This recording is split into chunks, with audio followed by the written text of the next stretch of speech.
हरियाणा विधानसभा में अविश्वास प्रस्ताव पर चर्चा लगातार जारी है। सबकी निगाहें हरियाणा विधानसभा में अविश्वास प्रस्ताव पर। आंदोलनकारी किसानों ने अपने अपने क्षेत्र के विधायकों से अपील की थी कि अविश्वास प्रस्ताव के समर्थन में यानी सरकार को गिराने के लिए वोट करें, लेकिन जिस तरीके की परिस्थितियां बनी हुई है उसमें बहुत ज्यादा उम्मीद इस वक्त आंदोलनकारियों को नहीं है। चलिए अविश्वास प्रस्ताव को लेकर पूर्व मुख्यमंत्री भूपेंद्र सिंह हुड्डा और हरियाणा विधानसभा में नेता प्रतिपक्ष भूपेंद्र सिंह हुड्डा ने क्या कुछ कहा वो भी सुनिए। उनके भाई, उनके बाप हमारी सीमाओं पर रक्षा करते हुए शहीद हुए और वो वहां पर शहीद हुए, उनके लिए मैं श्रद्धांजलि अर्पित करता हूं। मैंने शोक प्रस्ताव में ये रखा था, लेकिन मैंने अखबार में ये पढ़ा कि आपने उनके नाम नहीं डाले। हालांकि सबके नाम मैंने टेबल किए थे। एक तो मेरा आपसे आग्रह है उन शहीदों का नाम इंक्लूड किया जाए उसमें सबको। और संवेदनहीनता का तो आपके सामने है। यहाँ इनके मंत्रियों के ऐसे बयान आए हैं, कोई कह रहा है ये तो कुदरती मर गए, कोई कह रहा है पाकिस्तानी है, कोई कह रहा है चीनी है, कोई कह रहा है पाकिस्तानी है और कोई कह रहा है खालिस्तानी है, कोई कह रहा है आतंकवाद है। और मुख्यमंत्री जी ने कहा कि केवल वो तो पंजाब के। तो एक बात मैं पूछता हूं कि केवल पंजाब के हैं? कल महिला दिवस की बात हुई, महिला दिवस पे बात हुई, मुख्यमंत्री जी ने कहा अरे वो महिलाएं नहीं है क्या जिनकी जो हमारी बहन बेटियां वहां बैठी हैं, जिनके शौचालय भी, बिजली के कनेक्शन भी काट दिए गए, उससे ज्यादा क्या शर्म की बात है? इस किस्म के बयान आए हैं। मान्यवर, ये जो सरकार है ये बहुमत की सरकार नहीं। 2019 में बहुमत नहीं मिला था भारतीय जनता पार्टी को, लेकिन एक और पार्टी जो है उसकी बैसाखियों पे सरकार बनी।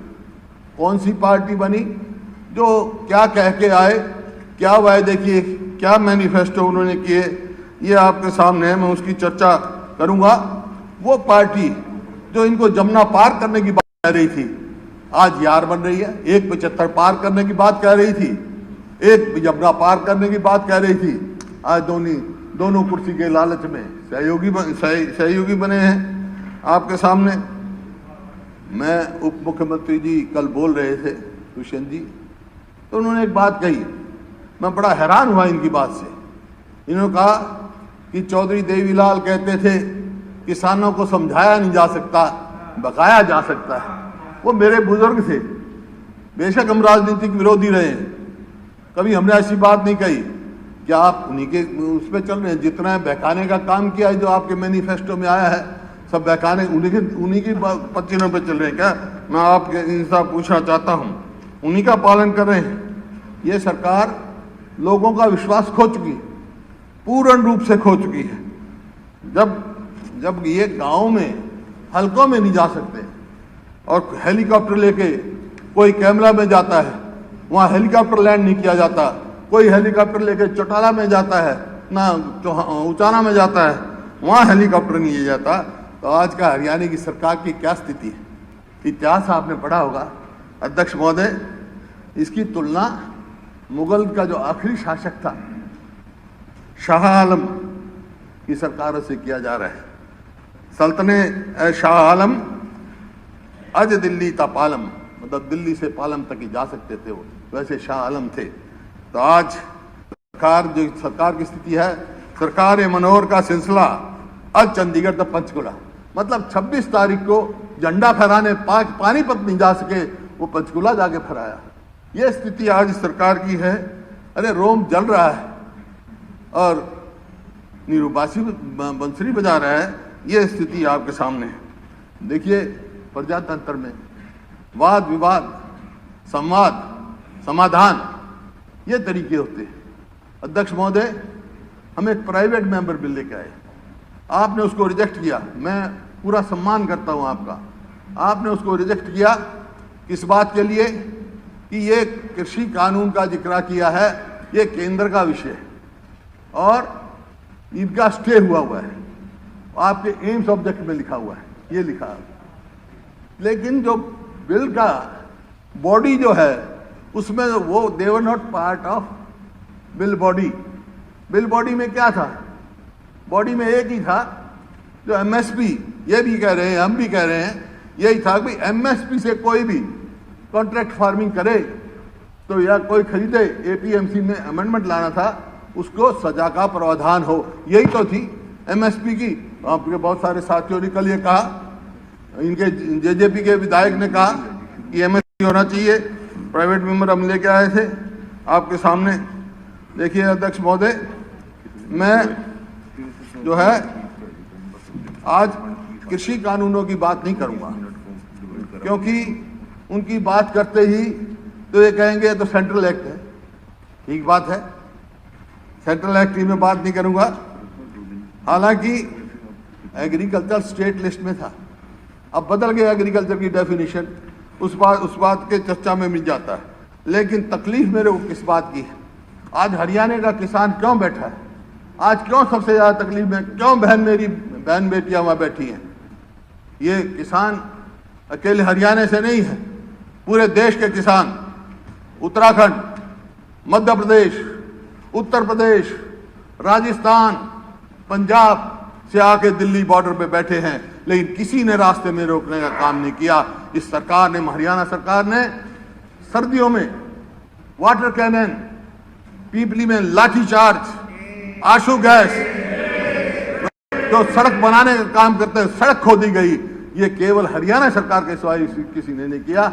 इस वास्ते आज ये सरकार जो है बिल्कुल लोगों का विश्वास खो चुकी है। मतलब पुलिस को बांस की लाठियों की जगह लोहे की लाठियां दी गई। इनको ये समझना चाहिए किसान का सर फालूद का बना हुआ है, लोहे की लाठियों से नहीं ढक सकता है इस किसान का सर। ये बात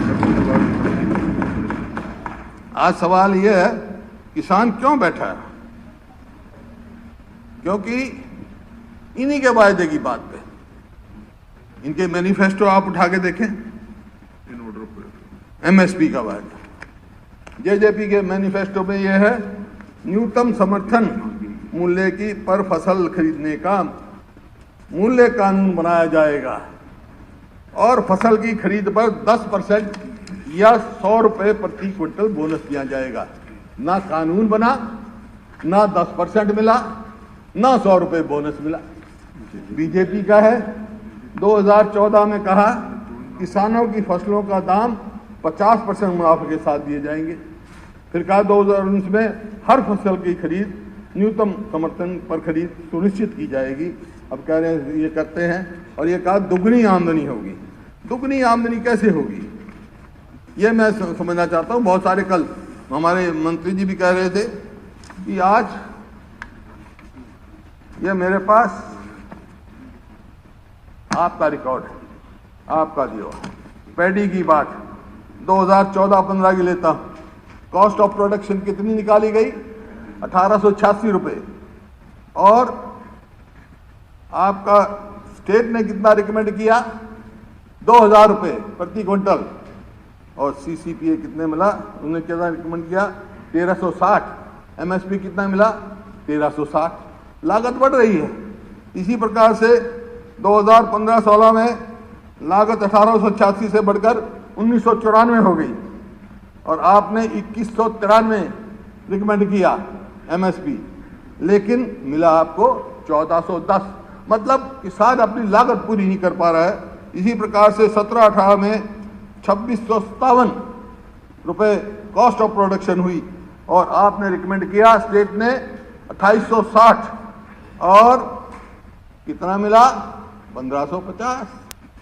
इसी प्रकार से 19-20 में 2677 लागत आ गई, और आपने रिकमेंड किया 2650 या 2750 के बीच में कीमत दी जाए किसान को, लेकिन मिला कितना, 1815।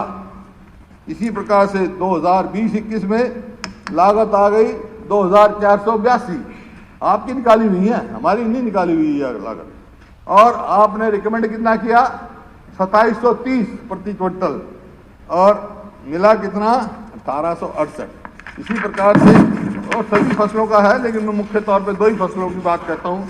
गेहूं की बात लगाएं, गेहूं की बात लगाएं।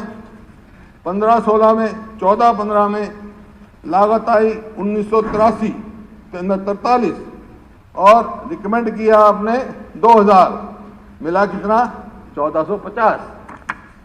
फिर लागत बढ़ गई 2015 में 1974 और आपने रिकमेंड किया 2172, मिला कितना 1525 और 17-18 में लागत आई 2050 और आपने रिकमेंड किया 2469, मिला कितना 1785। 19-20 में 2021 लागत आई 2250, आपने रिकमेंड किया, मिला कितना 1925। इसी प्रकार से 20-21 में 2083 लागत आई और आपने कितना रिकमेंड किया 2290 और मिला कितना 1975। तो कैसे होगी दुगनी आमदनी? फर्टिलाइजर पे 5% टैक्स, पेस्टिसाइड्स पे मैं आपको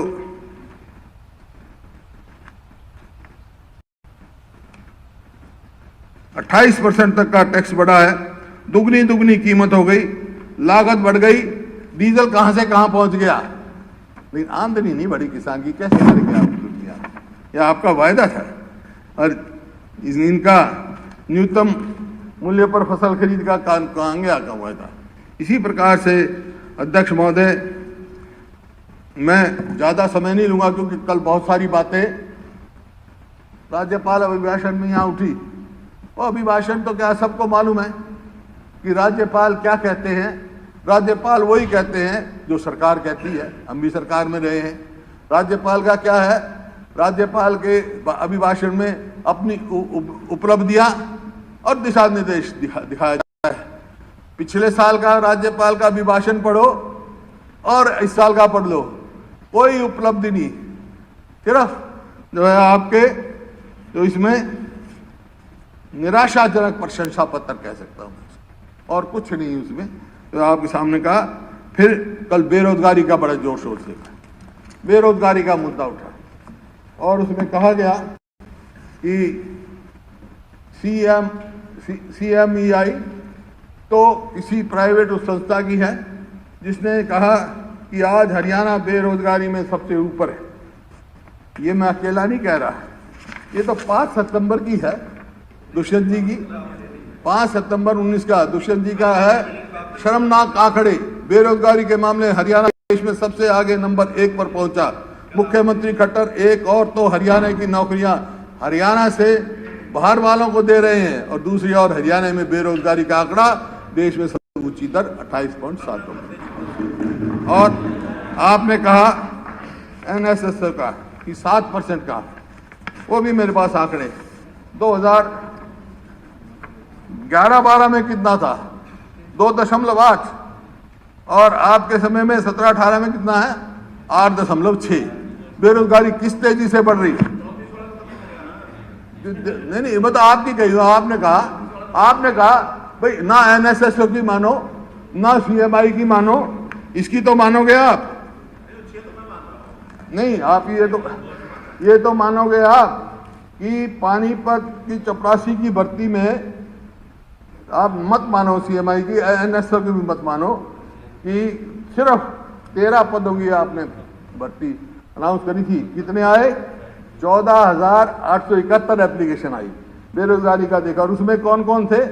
BA, BSc, MA, BTech, MTech करने वालों की बड़ी तादाद युवाओं की बेरोजगारी का ये था। इससे पहले प्रदेश सरकार ने 18,000 ग्रुप D में भर्ती निकाली थी, लेकिन उसके लिए अप्लाई करने वाले कितने थे? करीब 25 लाख। ये मैं नहीं कह रहा हूँ, ये देखिए सारे अखबार बड़े पड़े हैं। मैं हालांकि उसमें ज़्यादा समय आपका नहीं लूँगा। Unemployment in Haryana is highest in the country at 8.8 jobless, higher in state than in Punjab, HP and JK। तो सारे उत्तर भारत में सबसे ज़्यादा बेरोजगारी हरियाणा में है और बेरोजगारी की तरफ कोई ध्यान नहीं इसका सरकार का। आपने वायदा किए आपने वायदा किया पहले कौन से सन में? एंटरप्राइज एंड एम्प्लॉयमेंट पॉलिसी में 15 में क्या वायदा किया? इन्वेस्टमेंट 1 लाख करोड़ से ज्यादा, एम्प्लॉयमेंट 4 लाख से ज्यादा, ये आपने वायदा किया। हुआ क्या? इन्वेस्टमेंट कितनी आई? 24,000 करोड़। ये तो आरटीआई का है फैसला, आरटीआई के हैं। मैं नहीं, अपनी मेरा कोई आंकड़ा नहीं है इसमें, तो आप निश्चिंत रहो। जो मैं कह रहा हूँ आप कुछ निकालो, मैं तो आरटीआई से लिए निकाला हूँ। और एम्प्लॉयमेंट कितनी मिली? 32,030 को, ठीक है। फिर ईपीपी 20 आ गया। अब ये आपने फिर दे दिया, ये दे दिया ईपीपी 20। क्या किया? एम्प्लॉयमेंट 5 लाख की, इन्वेस्टमेंट 1 करोड़। तो मेरा आपसे यही कहना है, साथ में समेट ले जाओ अपने झूठे वायदों को। अगले चुनाव में भी तुम्हें फिर इनकी जरूरत पड़ेगी, ले जाओ, क्योंकि हर बार ये आप वायदे करोगे, साथ ले जाओ। फिर आप देखते हैं जनाब, बहुत जोर शोर से राज्यपाल जी का धन्यवाद करके आए। किस बात के लिए? कि भाई 75% जो है प्राइवेट कंपनीज में हमने एक एक्ट पास कर दिया। सबसे पहला जेजेपी का मैनिफेस्टो, मैं कुछ नहीं कहूंगा अपनी तरफ से। क्या लिखा उसमें?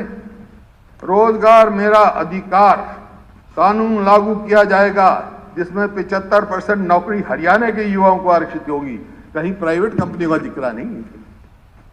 सिर्फ हरियाणा में जितने हैं, चाहे सरकारी है चाहे प्राइवेट है, उसका वायदा था, उसका वायदा था।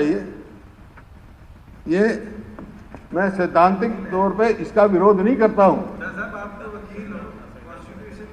फिर ये आपने देखना चाहिए था ना, ये वायदा करने से पहले करना चाहिए था ना। ये वायदा वो बहकाने वाले काम मत करो ना भाई। वायदा मैंने तो नहीं लिखा, ये मैं लिखता जरूर, आपका लिखा हुआ है। या तो आप ये करो मेरा मैनिफेस्टो नहीं था ये, या मैनिफेस्टो में नहीं लिखा, मैं बैठ जाता हूं मैं, चलो है।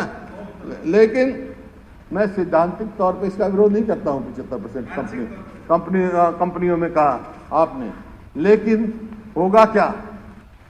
होगा क्या? आपने मिले हुए हैं, ये आपने जो है रेजिडेंट कंडीशन जो है 5 साल की कर दी, 15 साल से।